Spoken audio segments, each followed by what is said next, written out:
జై గురుదేవ్. ఓం శ్రీ సాయిరామ్. అనంత ప్రేమ స్వరూపులారా, నేను మీరు గురు సందేశంలో మాతృత్వ సేవలో అనే అంశాన్ని గురించి తెలుసుకున్నారు. ఈరోజు మరొక కీలకమైనటువంటి అంశం మాతృదేవోభవ అనే అంశాన్ని గురించి మీరు తెలుసుకోబోతున్నారు. వాస్తవానికి ఈ సృష్టిలో మానవుడితో సహా ప్రతి ప్రాణి కూడా నిరంతరం దేనికోసం పరితపిస్తూ ఉంటుంది? ఫలవంతమైన సంతానాన్ని ప్రకృతికి కానుకగా అందించడం కోసమే పరితపిస్తూ ఉంటుంది. ఫలవంతమైన సంతానాన్ని ప్రకృతికి కానుకగా అందించిన తర్వాత జీవిత పరమార్థం నెరవేరినట్లే.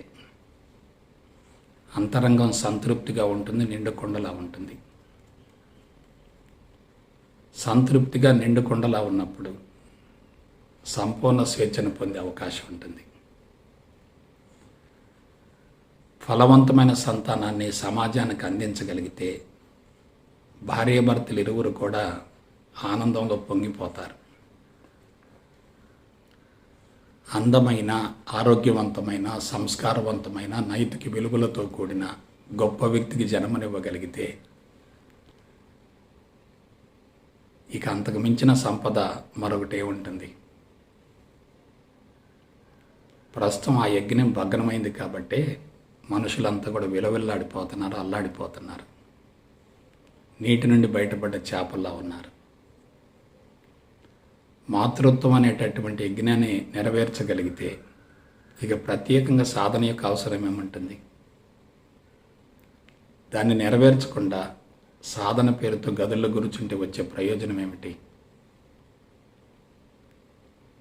కాబట్టి మానవ జాతిలో ఉన్నటువంటి విశిష్టత ఏమిటంటే ప్రేమను పంచగలగటం, ప్రేమను పొందగలగటం. ఆ ప్రేమను పంచటం, ప్రేమను పొందటం అనేది మాతృత్వం ద్వారా మాత్రమే సాధ్యమవుతుంది తప్ప వేరే విధంగా సాధ్యమయ్యే ప్రసక్తి లేదు. ముందు భార్యాభర్త ఇద్దరు ప్రేమించుకోవాలి, ప్రేమతో జీవితాన్ని గడపాలి, ప్రేమ తత్వంతో జీవించాలి. ఒకళ్ళ నుండి మరొకళ్ళకి ప్రేమ ప్రవాహం అందాలి. ఆ విధంగా ప్రేమతో జీవిస్తూ ఉండి ప్రేమ పంటగా సంతానాన్ని అందించగలగాలి. ఎప్పుడైతే బిడ్డలు తల్లిదండ్రులను ప్రేమిస్తూ ఉండి తల్లిదండ్రులు బిడ్డలను ప్రేమిస్తూ ఉంటే ఆ ఇల్లు ఏమవుతుంది? ప్రేమాలయం అవుతుంది కదా, ఆనంద నిలయం అవుతుంది కదా, స్వర్గం అవుతుంది కదా. అంతకు మించినటువంటి అదృష్టం మరొకటి ఏముంటుంది? కాబట్టి మన శరీరం నుండి ప్రేమ బయటికి రావాలి. ప్రేమను ఆశించడం కాదు, ప్రేమను అందించగలగాలి. ప్రేమను అందించగలిగితే ప్రేమను పొందేటటువంటి అర్హత ఉంటుంది. ప్రేమను పొందగలిగితే అంతరంగంలో ఆనందం పొంగుతూ ఉంటుంది. ప్రేమ లేని జీవితం ఎలా ఉంటుంది? సారం లేని పిప్పి మాదిరిగా ఉంటుంది. చెరకు గడని తీసుకోండి, సారం అంతా బయటికి వెళ్ళిన తర్వాత పిప్పి మిగులుతుంది. ఆ పిప్పికి ఎటువంటి విలువ ఉండదు కదా. కాబట్టి ఆ ప్రేమ అనేటటువంటి పదం ఎక్కడి నుంచి మొదలైందంటే మాతృత్వం నుండి మొదలైంది. ఆ మాతృత్వం అనేటటువంటి ఆ యజ్ఞం నెరవేరటంలో కీలక పాత్ర పోషించేయే హార్మోనులు. స్త్రీ పురుషులలో ప్రత్యేకంగా హార్మోన్లు ఉత్పత్తి అయ్యి మాతృత్వం అనేటటువంటి యజ్ఞం నెరవేరటంలో అవి కీలక పాత్ర పోషిస్తాయి. అందుకు ప్రకృతి స్త్రీకి కొన్ని ప్రత్యేకమైనటువంటి లక్షణాలను, సదుపాయాలను, సౌకర్యాలను కలగజేసింది. స్త్రీలలో ఉత్పత్తి అయ్యేటటువంటి ఈస్ట్రోజన్ హార్మోన్ వలన స్త్రీ యొక్క శరీరం కానీ, అంగసౌష్టం కానీ, అందం కానీ, దేహకాంతి కానీ అద్భుతంగా ఉంటుంది. ఎప్పుడైతే అంగసౌష్టం ఉంటుందో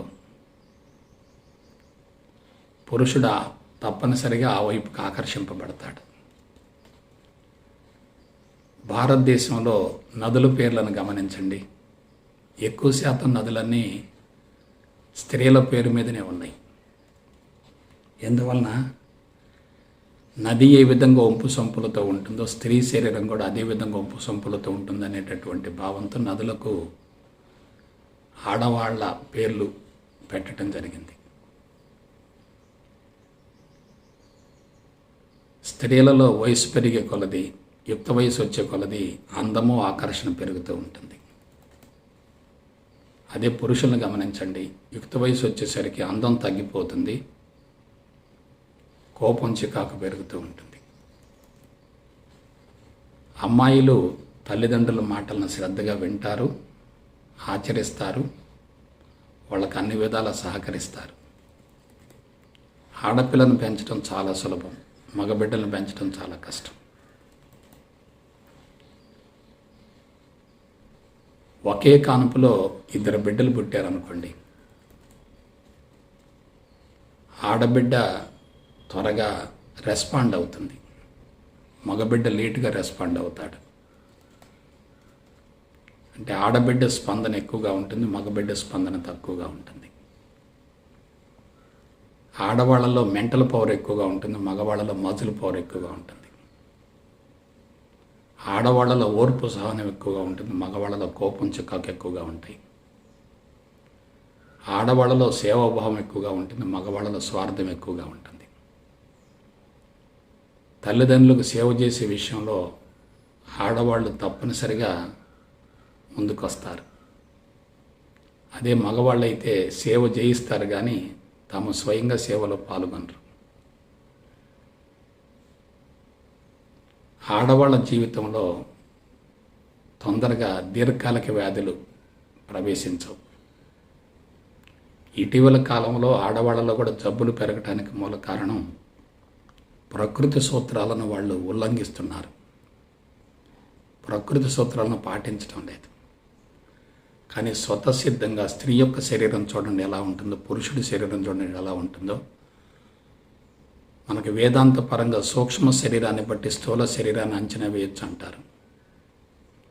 స్థూల శరీరాన్ని చూసి సూక్ష్మ శరీరాన్ని గురించి అంచనా వేయొచ్చు అంటారు.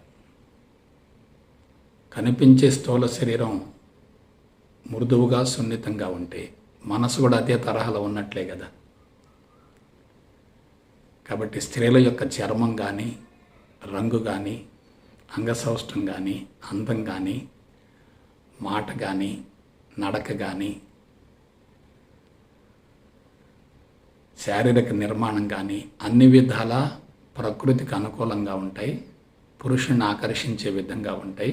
దానికి మూల కారణం సూక్ష్మ శరీరం ఆ విధంగా ఉండటమే. అలాగే స్త్రీలలో మలమూత్రాలను ఎక్కువ కాలం నిల్వ ఉంచుకునేటటువంటి విధానం ఉంటుంది. వాళ్ళకి సభ్యత సంస్కారం ఎక్కువగా ఉంటుంది. మర్మావయవాలను గోప్యంగా ఉంచుతారు,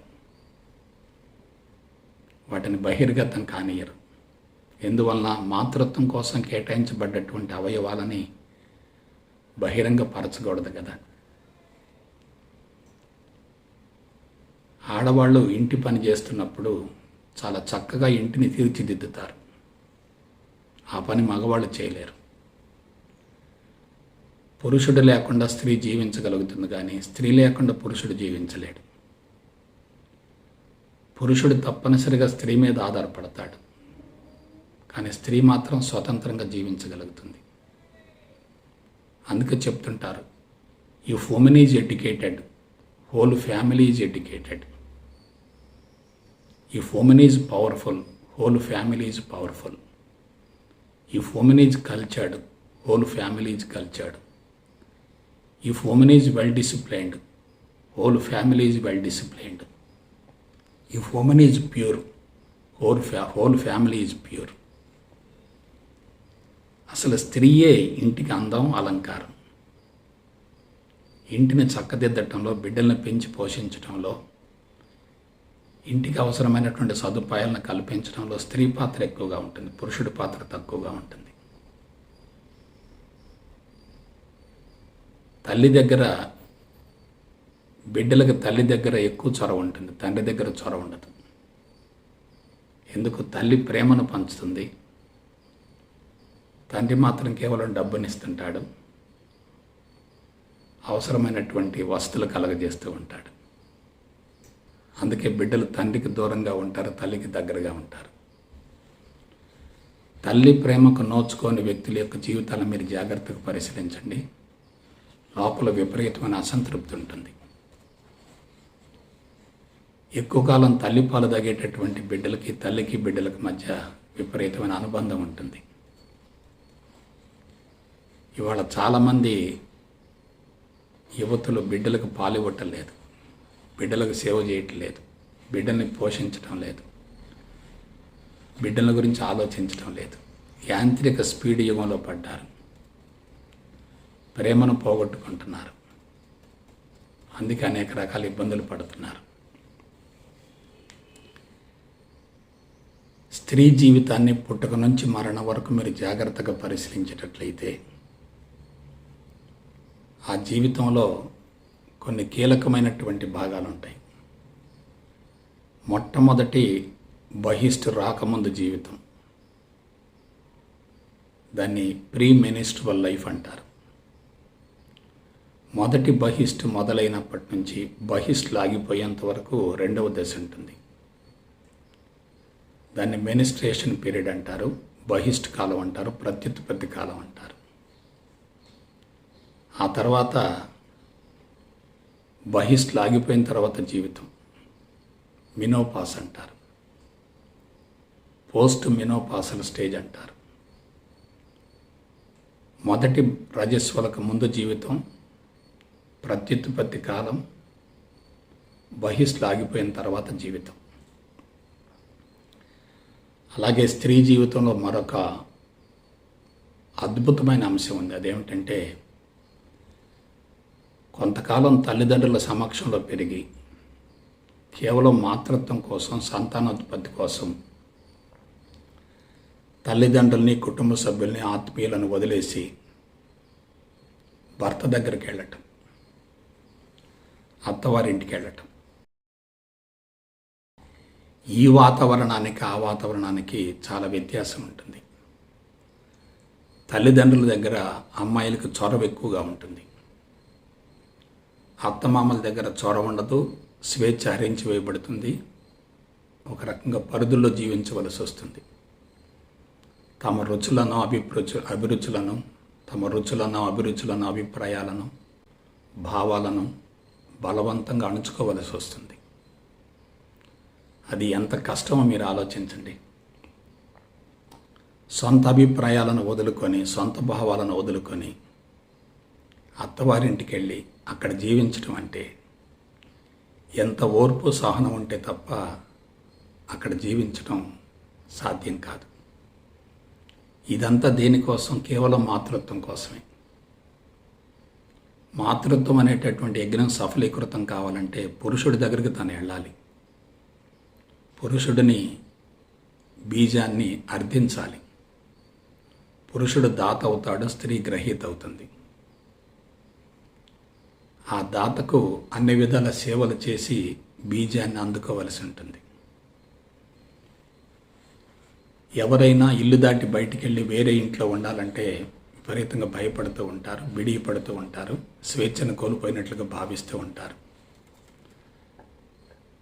కానీ వివాహం అయిన తర్వాత అత్తగారింటికి వెళ్ళి ఆ యువతి అక్కడ ఉండటం అంటే ఎంత కష్టమో మీరు ఆలోచించండి. ఇదంతా దేనికోసం? కేవలం మాతృత్వం కోసమే కదా. మాతృత్వం అనేటటువంటి యజ్ఞం నెరవేరకపోతే స్త్రీ జీవితం అన్ని విధాల అసంతృప్తిగా ఉండి అబాసు పాలవుతుంది కదా. అందుకే మాతృత్వం అనేటటువంటి ఆ కళను నెరవేర్చుకోవటం కోసం ఇల్లు దాటి బయటికి వెళ్తుంది. కొంతకాలం తల్లిదండ్రుల సంరక్షణలో ఉంటుంది, ఆ తర్వాత భర్త సంరక్షణలో ఉంటుంది. భర్త కానీ, అత్తవారింట్లో ఉన్నటువంటి వాళ్ళు కానీ తనకు అన్ని విధాల రక్షణ కల్పించాలి, సౌకర్యాలు కల్పించాలి, భద్రత కల్పించాలి, అవసరాలు తప్పనిసరిగా తీర్చాలి, మనసును ప్రశాంతంగా ఉంచాలి. అటువంటి వాతావరణం అక్కడ ఉంటేనే మాతృత్వం అనేటటువంటి యజ్ఞం నెరవేరుతుంది. ఇక గర్భిణిగా ఉన్నప్పుడు స్త్రీ పడే బాధ ఎలా ఉంటుందో ఆలోచించండి. మనం కేవలం ఒక చిన్న బరువు తీసుకొని కొంత దూరం ప్రయాణం చేసరికి అలసట వస్తుంది. కానీ 9 నెలలు ఆ బరువును మోయటం అంటే ఆమె భూదేవిని మించినటువంటి ఓర్పుతో కూడి ఉంటుంది కదా. ఓర్పుకి సహనానికి ప్రతిరూపం ఎవరంటే స్త్రీయే కదా. అలాగే ప్రతి నెల ఋతుక్రమం వస్తుంది. ఆ ఋతుక్రమం వచ్చినప్పుడు మానసికంగా శారీరకంగా నలిగిపోతుంది, అసౌకర్యంగా ఉంటుంది, ఇబ్బందికరంగా ఉంటుంది. మనం ఒక లేబొరేటరీకి వెళ్ళి బ్లడ్ ఇవ్వాలంటే అక్కడ ఉన్నటువంటి టెక్నీషియన్ సూది పెట్టి గుచ్చి బ్లడ్ తీసుకుంటుంటే మనం బాధపడతాం. కానీ 3 రోజులు ఏకదాటిగా బ్లడ్ బయటికి పోతున్నా సరే స్త్రీ ఓర్చుకుంటుందంటే ఆ స్త్రీలో ఎంత గొప్పతనం ఉందో మీరు ఆలోచించండి. కాబట్టి ఈస్ట్రోజన్ అనే హార్మోన్ ఉత్పత్తి ప్రారంభమైనప్పటి నుంచి మినోపాస్ వరకు కూడా, బహిష్లాగిపోయేంత వరకు కూడా స్త్రీ ఎన్నో కష్టాలను, బాధలను, ఇబ్బందులను, అసౌకర్యాలను భరించవలసిందే. తప్పనిసరిగా భరిస్తుంది.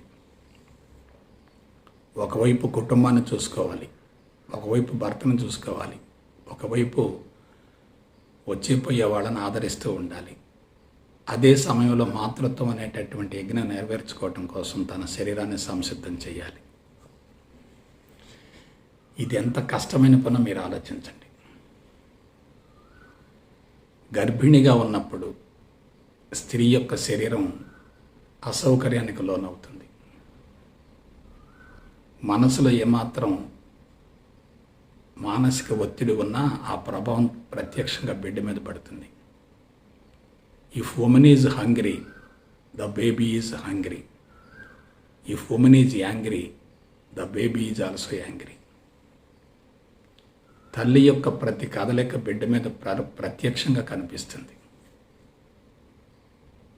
ఆ యజ్ఞాన్ని నెరవేర్చడం కోసం 9 నెలలు కూడా తల్లి కలలుగంటుంది, ఆరాటపడుతుంది, పరితపిస్తుంది. ఇక ప్రసవ వేదన గురించి చెప్పాలంటే మాటలు సరిపోవు. మాటలకు అందని వేదనను ఆ తల్లి భరిస్తుంది. ఎందుకోసం? మాతృత్వం కోసమే కదా. మాతృత్వం వల్ల అందం పోతుంది, అంగసౌష్టం పోతుంది, శరీరం బలహీనపడుతుంది, కొన్ని సందర్భాల్లో ఓపిక తగ్గిపోతుంది, ముఖం కళావిహీనం అవుతుంది, మానసిక ఒత్తిడి పెరుగుతుంది, చికాకు పెరుగుతుంది, తన పని కూడా తాను చేసుకోలేని స్థితి ఏర్పడుతుంది. వీటన్నింటినీ స్త్రీ భరిస్తుందంటే అందుకు మూల కారణం ఏంటి? జీవిత పరమార్థం నెరవేర్చుకోవటం కోసమే కదా. ఇక బిడ్డ బయటకు వచ్చిన తర్వాత ఆ తల్లికి బిడ్డకి మధ్యన సంబంధం ఎలా ఉంటుందో మీరు ఆలోచించండి. బిడ్డకు స్తన్యం ఇచ్చేటప్పుడు, పాలిచ్చేటప్పుడు తల్లి బిడ్డను రొమ్ములకు హత్తుకుంటుంది.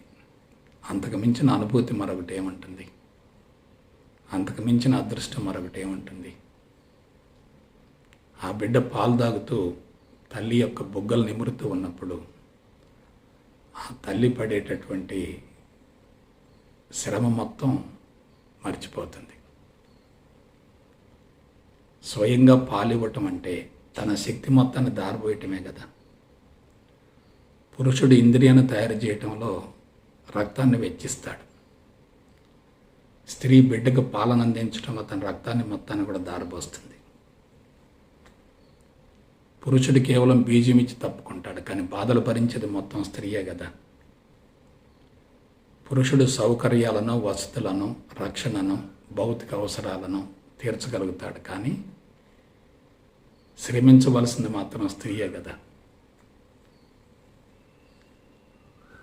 కాబట్టి బిడ్డను దాదాపు 10 నుండి 12 సంవత్సరాల వరకు కంటికి రెప్పలా కాపాడుకుంటూ అన్ని వసతులను, సౌకర్యాలను కలగజేస్తూ ఆ బిడ్డను అజంతా శిల్పలాగా తీర్చిదిద్దేటటువంటి యజ్ఞంలో స్త్రీ పాల్గొంటుందంటే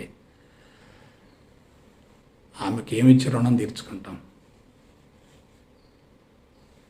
ఆలోచించండి.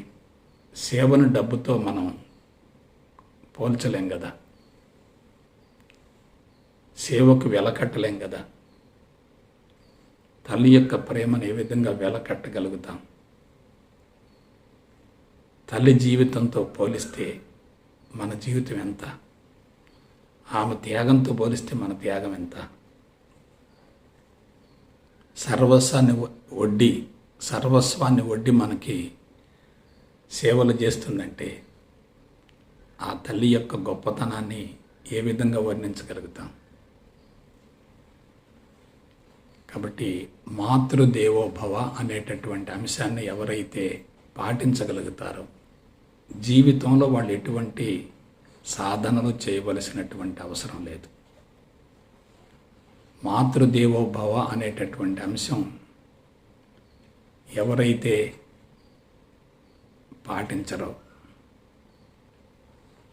వాళ్ళు ఏ స్థాయిలో ఉన్నా, ఏ స్థితిలో ఉన్నా, ఎంత విస్తరించినా, ఎంత సంపాదించినా, ఎంత పేరు ప్రతిష్టలు పొందినా, సమాజంలో వారికి ఎంత గుర్తింపు వచ్చినా, ఎన్ని సన్మానాలు జరిగినా, సత్కారాలు జరిగినా అవన్నీ పొడిదిలో పోసిన పన్నీరే. అందుకే మాతృదేవోభవ అనేటటువంటి అంశం చాలా కీలకమైంది. ఇక మరొక విషయం చెప్తున్నాను. బహిష్లు ఆగిపోయేటటువంటి సమయంలో, ముట్లు ఉడిగిపోయేటటువంటి సమయంలో విపరీతంగా రక్తస్రావం జరుగుతుంది. రక్తం విపరీతంగా బయటికి పోతుంది. శరీరంలో కాల్షియం మోతాదు తగ్గుతుంది. ముఖం పాలిపోతుంది. రక్తహీనత కలుగుతుంది. ఎముకల యొక్క బలం తగ్గిపోతుంది. శరీరం శుష్కించిపోతుంది. కళావిహీనమవుతుంది. జుట్టంతా నరిసిపోతుంది. బరువు పెరుగుతారు. అందాన్ని కోల్పోతారు. అంగసౌష్టం కోల్పోతారు. జీవితం పట్ల ఆసక్తి కూడా తగ్గిపోతుంది. అంటే మినోపాస్ తర్వాత, మాతృత్వం అనేటటువంటి యజ్ఞం నెరవేరిన తర్వాత సహజ సిద్ధంగానే శారీరక పటుత్వం తగ్గిపోతుంది. ఎందువలన ఆ యజ్ఞం నెరవేరింది కదా. ఎప్పుడైతే మినోపాస్ టైంలో రక్తం విపరీతంగా బయటికి వెళ్ళిపోతుందో అప్పుడే దీర్ఘకాలిక రుగ్మతలు సంభవించే అవకాశం ఉంటుంది. ఒక్కసారి రుగ్మత ప్రవేశించిందంటే మనిషి మరణ భయంతో వెలవెల్లాడిపోతాడు. స్త్రీలు కూడా బయటకు చెప్పలేనటువంటి బాధలు అనుభవిస్తారు. కొన్ని సందర్భాల్లో రక్తస్రావాన్ని ఆపలేక మరణించే అవకాశం కూడా ఉంటుంది. కొంతమంది గర్భసంచిని బలవంతంగా తీసేయించుకుంటారు. సో ఈ అసౌకర్యాల మొత్తానికి మూల కారణం ఏంటి? మాతృత్వమే కదా. పురుషుడికి ఈ బాధలు లేవు కదా, ఇటువంటి ఇబ్బందులు లేవు కదా. పురుషుడికి పుట్టినప్పటి నుంచి మరణించేంత వరకు ఒకే జీవితం కొనసాగుతుంది. కానీ స్త్రీలలో మాత్రం 3 భాగాలు ఉంటుంది. ఈ 3 భాగాలు 3 రకాలుగా ఉంటాయి. ప్రతి భాగంలో కూడా తాను కొన్ని ఇబ్బందులు పడవలసి వస్తుంది. బిడ్డలు తల్లిదండ్రులను ఎప్పుడు ఆదరించాలి? తల్లిదండ్రులు స్వతంత్రంగా జీవించలేని పరిస్థితి ఏర్పడ్డప్పుడు బిడ్డల యొక్క ఆసరా తప్పనిసరిగా అవసరమవుతుంది. అది ఎప్పుడు? మినోపాస్ తర్వాత అవసరమవుతుంది. తల్లిదండ్రులు ఓపిక ఉన్నంత వరకు పని చేస్తూనే ఉంటారు. ఓపిక తగ్గిపోయిన తర్వాత తప్పనిసరిగా ఆసరా కావాలి. వాళ్ళకి ఆసరా అవసరమైనప్పుడు బిడ్డలు ఆదుకున్నారనుకోండి, వాళ్ళ కలల పంట నెరవేరినట్లే కదా. వాళ్ళకి ఆసరా అవసరమైనప్పుడు బిడ్డలు దూరంగా ఉన్నారనుకోండి, ఆ తల్లి యొక్క మనసు తల్లడిల్లిపోతుంది కదా. కాబట్టి జీవితాన్ని సక్రమైన పంథాలో కొనసాగించడం అంటే తనకి ఎప్పుడు ఏది అవసరమో దాన్ని సమకూర్చేవాళ్ళు కావాలి. కొంతకాలం భర్త సంరక్షణలో ఉంటుంది. ఆ తర్వాత బిడ్డల యొక్క అవసరం ఏర్పడుతుంది. వాస్తవానికి ముందు తల్లిదండ్రుల సంరక్షణలో ఉంటుంది. ముందు తల్లిదండ్రుల యొక్క సంరక్షణలో ఉంటుంది. తర్వాత భర్త యొక్క సంరక్షణలో ఉంటుంది. ఆ తర్వాత బిడ్డల యొక్క చేయూత అవసరమవుతుంది. ఏ సమయంలోనైతే బిడ్డల యొక్క చేయూత అవసరమో ఆ సమయంలో బిడ్డలు చేయూతను అందించారనుకోండి, ఆ తల్లి జీవితం ధన్యమైనట్లే. ఆసరా అవసరమైనప్పుడు అది లభించకపోతే ఆ తల్లి ఏమవుతుంది? తీగకు తప్పనిసరిగా కర్ర యొక్క ఊత ఉండాలి కదా, కర్ర యొక్క ఆధారం ఉండాలి కదా.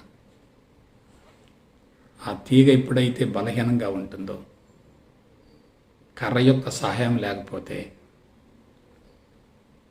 అది మనుగడ సాగించడం కష్టమవుతుంది.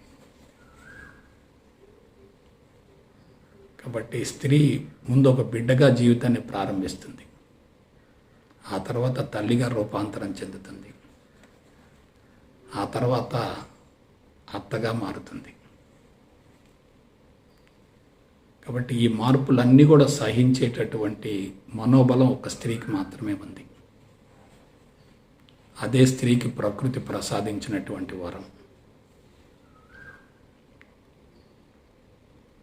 ఆమె ఆ విధంగా తన జీవితాన్ని కొనసాగించగలిగితే అంతరంగం సంతృప్తిగా ఉంటే అంతిమంగా ప్రశాంతంగా జీవితాన్ని ముగించే అవకాశం ఉంటుంది. తల్లి యొక్క విలువ తెలిసినటువంటి ఒకే ఒక పవిత్రమైన గడ్డ భారతదేశం. ఇతర దేశాల్లో భార్యాభర్తల సంబంధం కృత్రిమంగా ఉంటుంది. తల్లి బిడ్డల సంబంధం కూడా అదే తరహాలో ఉంటుంది. అక్కడ ఆత్మీయతల అనురాగాలు చాలా తక్కువగా ఉంటాయి. ఎందువలన? ప్రేమ తక్కువగా ఉంటుంది. యాంత్రికమైన జీవితం కొనసాగుతుంది. ఆర్థికపరమైనటువంటి సంబంధాలు ఎక్కువగా ఉంటాయి, ఆత్మీయతలు తక్కువగా ఉంటాయి. కానీ భారతదేశంలోనే తల్లికి విలువ ఉంటుంది, తల్లికి గౌరవం ఉంటుంది. తల్లిని పూజిస్తూ ఉంటారు, తల్లిని ప్రేమిస్తూ ఉంటారు, తల్లిని ఆరాధిస్తూ ఉంటారు, తల్లికి విశిష్టమైన సేవలను అందిస్తూ ఉంటారు.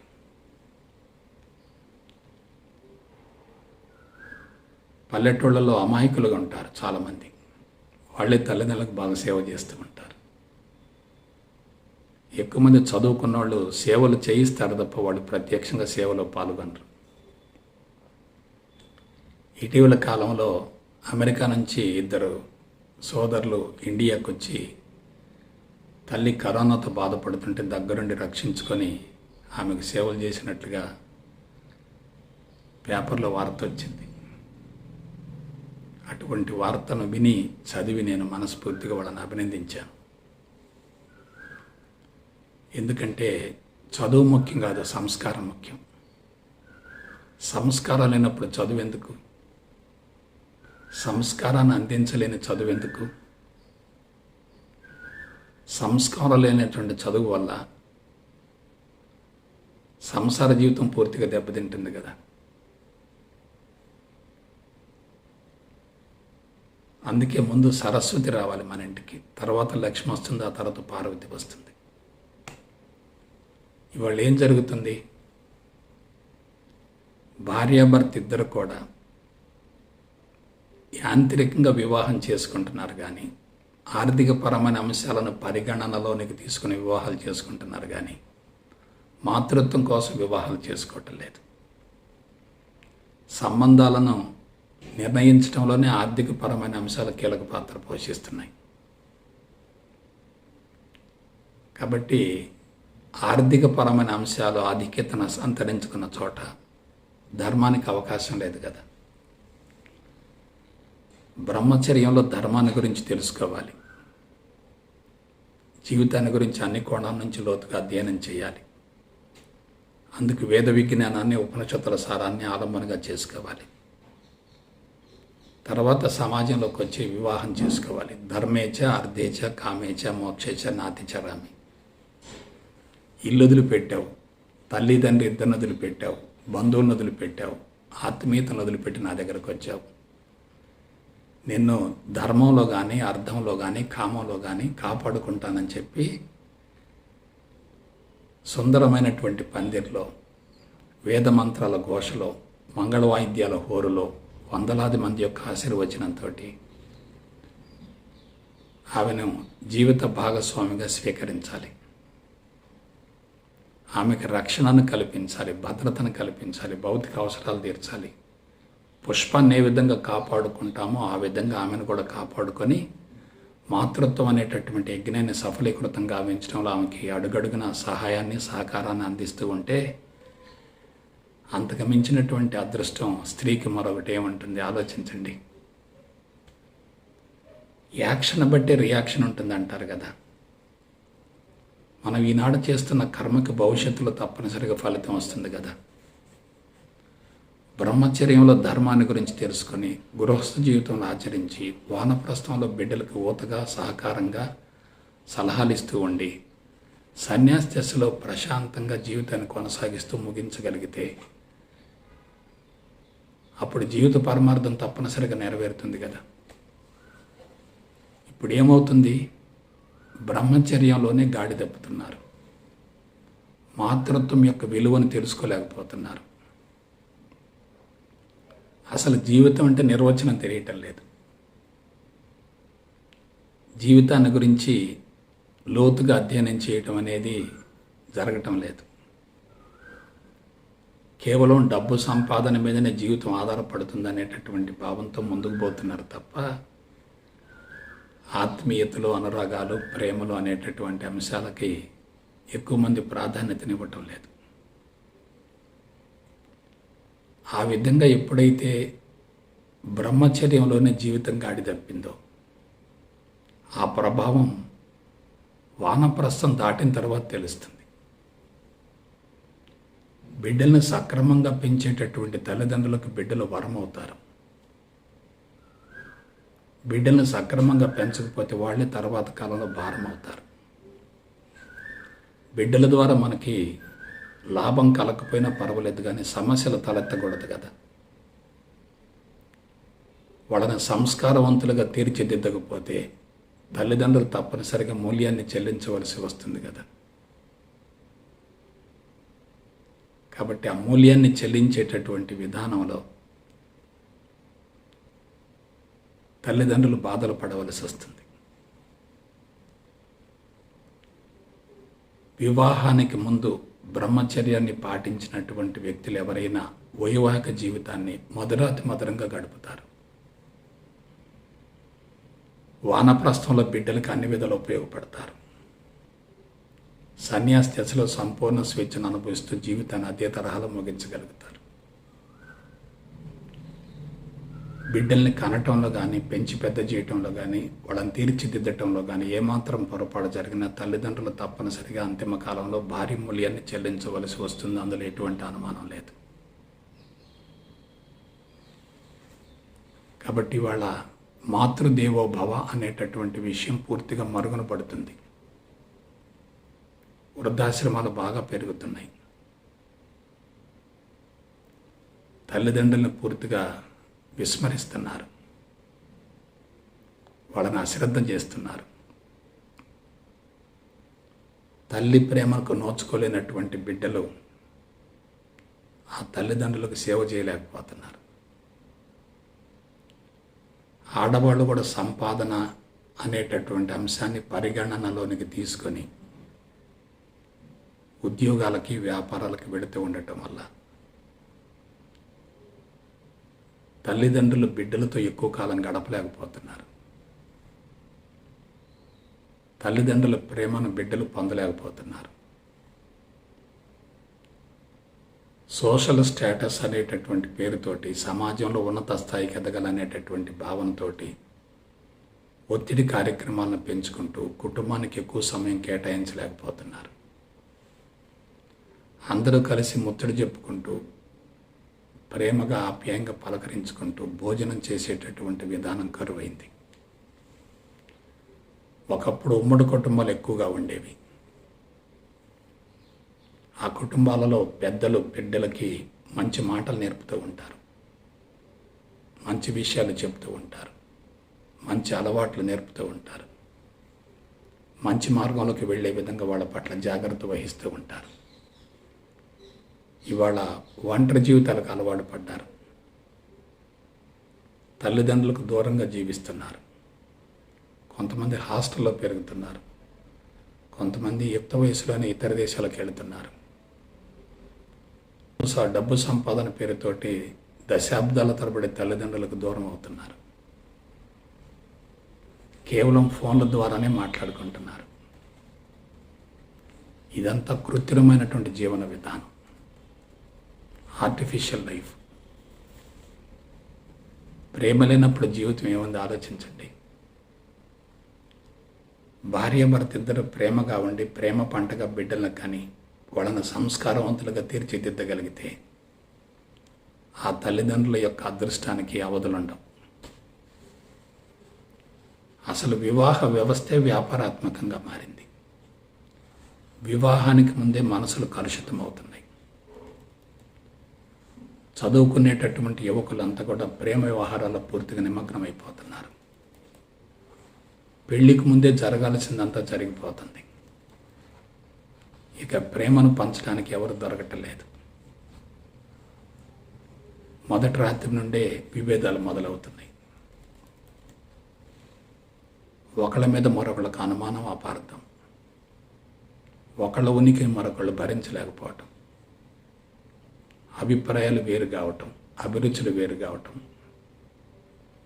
మనసులు విభేదించటం, మనుషులు కలిసి బలవంతంగా జీవించటం.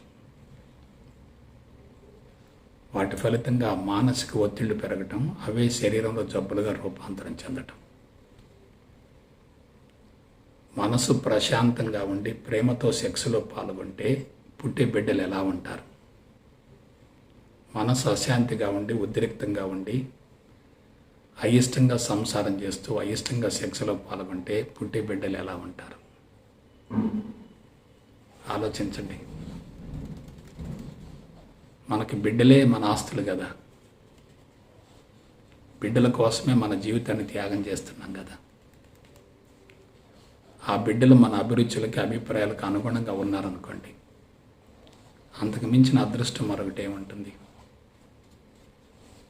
వాళ్ళు మన అభిరుచులకి, అభిప్రాయాలకు విరుద్ధంగా, వ్యతిరేకంగా ప్రవర్తిస్తున్నారు అనుకోండి, మన మనసు తల్లడిల్లిపోతుంది కదా.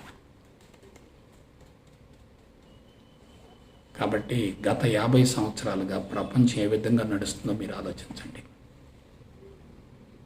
సెక్స్ వ్యామోహం విపరీతంగా పెరుగుతుంది. లైంగిక పటుత్వాన్ని కోల్పోతున్నారు. భార్యాభర్తలు నెలల తరబడి సంసార జీవితానికి దూరంగా ఉంటున్నారు. భౌతికపరమైన అభివృద్ధి మీద దృష్టిని కేంద్రీకరిస్తున్నారు తప్ప మాతృత్వం అనేటువంటి యజ్ఞాన్ని నెరవేర్చుకోవాలనేటటువంటి తపన, ఆరాటం ఉండటం లేదు. కృత్రిమైనటువంటి జీవన విధానం ఉన్న చోట సహజత్వం ఎందుకు ఉంటుంది? అసలు వివాహం యొక్క విలువ తెలియకుండా వివాహం చేసుకుంటే ఎలా? కేవలం శారీరక అవసరం తీర్చుకోవటం కోసం వివాహం చేసుకోవటం అంటే అంతకు మించినటువంటి ఆత్మవంచన మరొకటే ఉంటుంది. ఆర్థికపరమైన అంశాలు ఆధిక్యతను సంతరించుకున్న చోట ఆత్మీయతలు ఉండవు కదా, అనురాగాలు ఉండవు కదా, ధర్మం ఉండదు కదా, పవిత్రత ఉండదు కదా,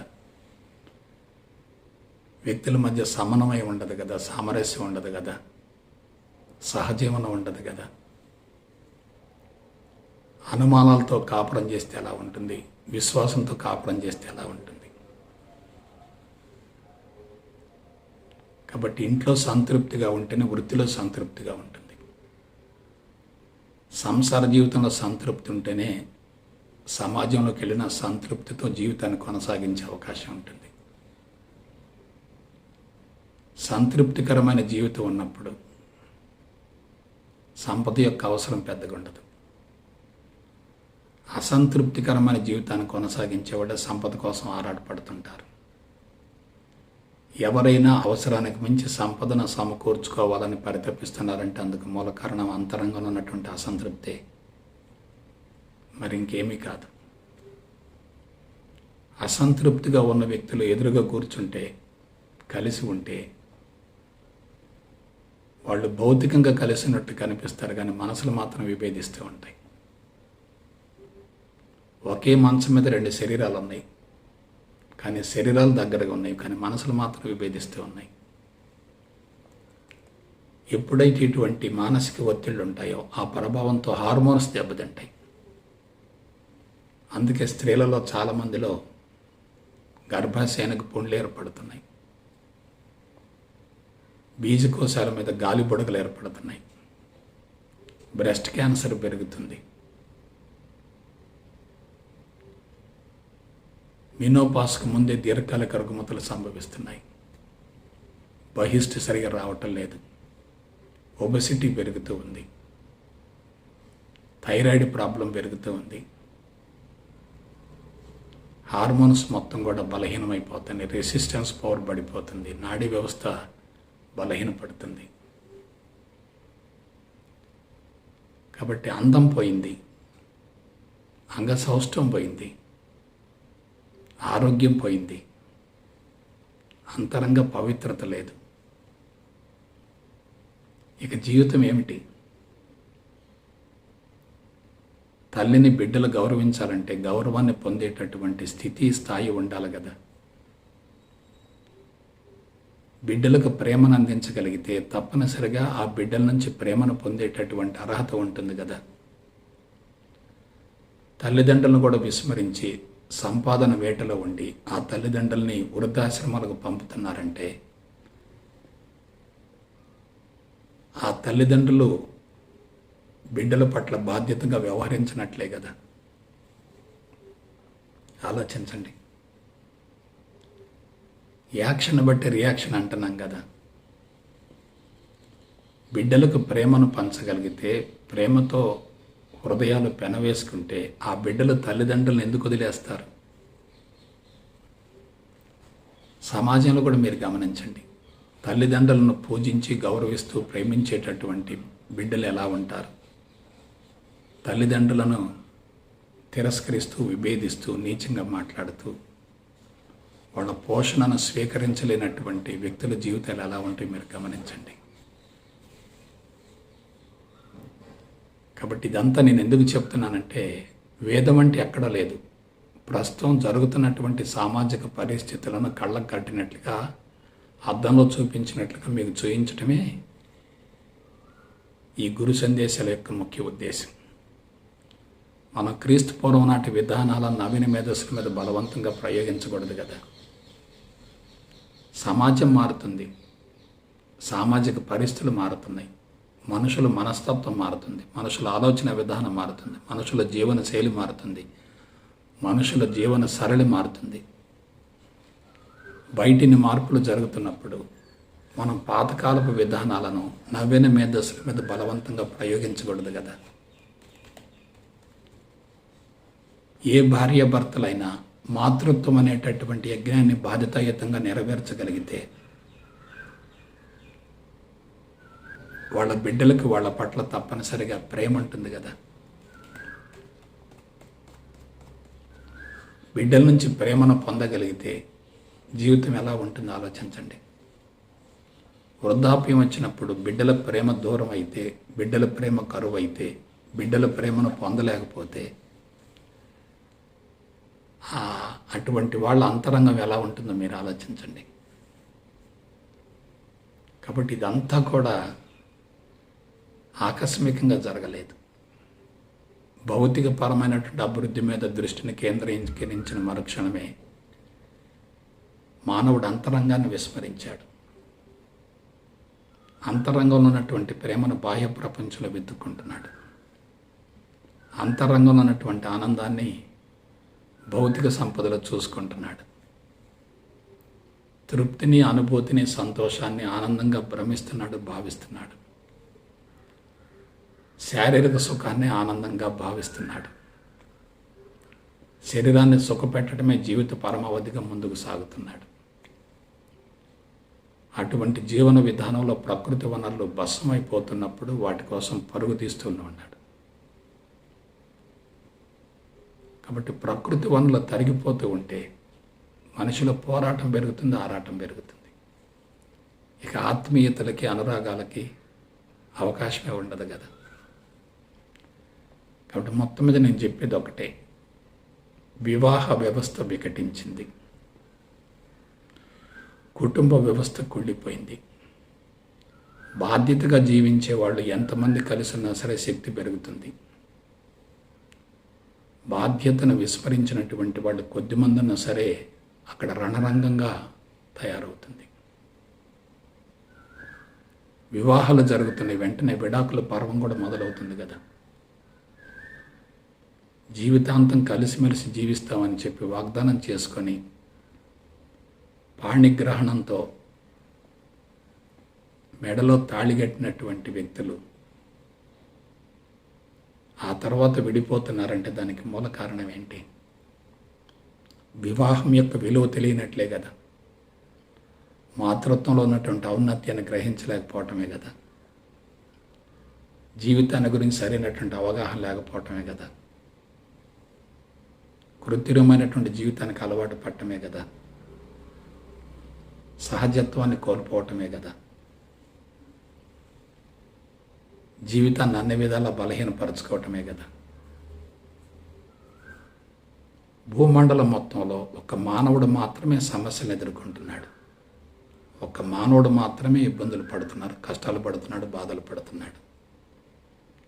ఒక మానవుడు మాత్రమే భయంకరమైనటువంటి జబ్బులకు లోనవుతున్నాడు. ఒక మానవుడే భూమండలాన్ని సర్వనాశనం చేస్తున్నాడు. మిగతా జాతులు మొత్తం కూడా మానవుడి యొక్క అతి తెలివికి, మేధా సంపత్తికి బలైపోతున్నాయి. ఈ ప్రళయం, ఈ ప్రవాహం మరికొంతకాలం తప్పనిసరిగా కొనసాగుతుంది.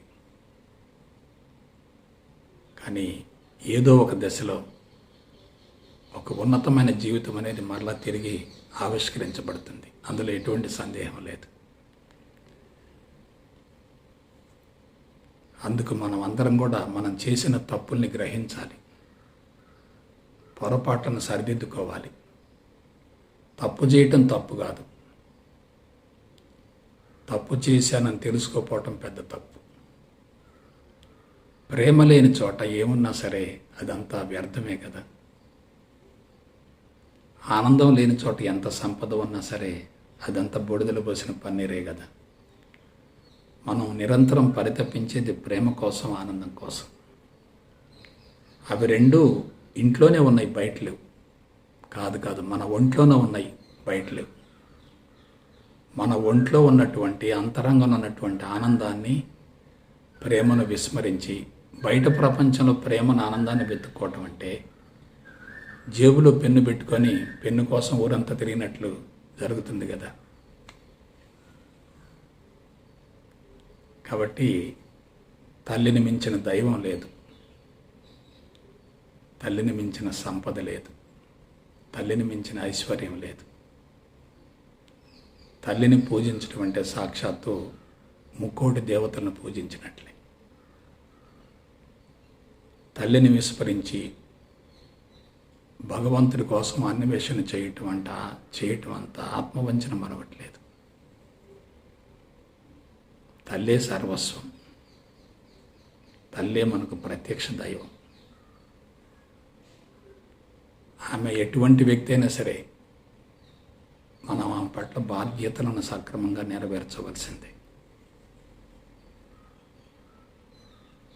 కాబట్టి మనల్ని మనం సంస్కరించుకొని అంతరంగాన్ని శుద్ధి చేసుకున్నప్పుడే తల్లి యొక్క విలువను గుర్తించగలుగుతాం. అంతరంగం కలుషితంగా ఉన్నప్పుడు తల్లి విలువ తెలియదు కదా. ఇవాళ ప్రపంచవ్యాప్తంగా తమో రజోగుణాలు బాగా పెరుగుతున్నాయి, సత్వగుణం తగ్గిపోతుంది. తమో రజోగుణాలు రెండు బలంగా ఉన్నప్పుడు, సత్వగుణం లోపించినప్పుడు ఆ వ్యక్తి జీవితం అన్ని విధాలు అసౌకర్యంగా ఉంటుంది కదా, ఇబ్బందికరంగా ఉంటుంది కదా, సమస్యాత్మకంగా ఉంటుంది కదా. ఆలోచించండి. అందుకే మనుషులంతా కూడా రాక్షసుల మాదిరిగా తయారవుతున్నారు. ఏది చెయ్యాలో అది చేయటం లేదు, ఏది చేయకూడదు అది చేస్తున్నారు.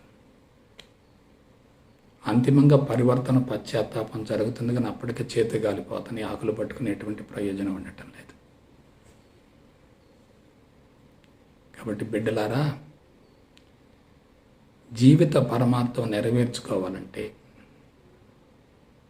పుట్టినప్పటి నుంచి మరణించేంత వరకు జీవితాన్ని గురించి అన్ని కోణాల నుంచి లోతుగా అధ్యయనం చేసి మాతృత్వం అనేటటువంటి యజ్ఞాన్ని సఫలీకృతం గావించడంలో ఎవరైతే తమ జీవితాన్ని అంకితం చేస్తారో